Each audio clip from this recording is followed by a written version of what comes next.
If you're using multiple zones inside of your project window, one of the things you need to consider is keyboard focus, and that is what key commands work on which zone of the project window.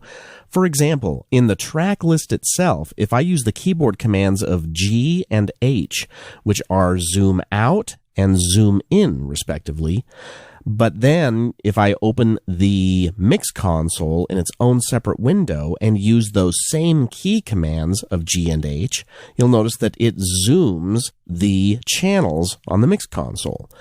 So if you're using the mix console and the event display in two different zones of the project window, how do you know which key command is going to work on which part of the project window?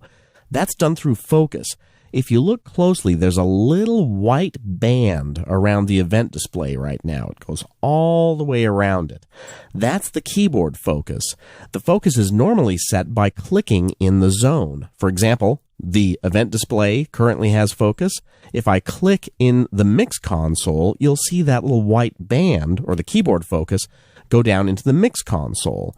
So now if I type G and H on my keyboard, the channels zoom. But if I click in the event display and use G and H, now the zoom changes on the event display. So any zone can have focus, including the inspector or the left zone and the tabs within the right zone. But how do you move the focus without clicking with the mouse? That's done with the tab key on your keyboard.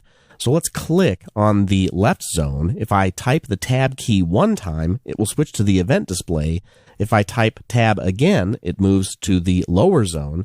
And tabbing one more time will go to the right zone. If I want to move it backwards, then I can hold down the shift key and type tab again. That will move from the right zone to the lower zone, to the middle zone, and then to the left zone. So that's keyboard focus, and it's a good idea to think about that when you're working with lots of different zones. And next, let's talk about the mix console.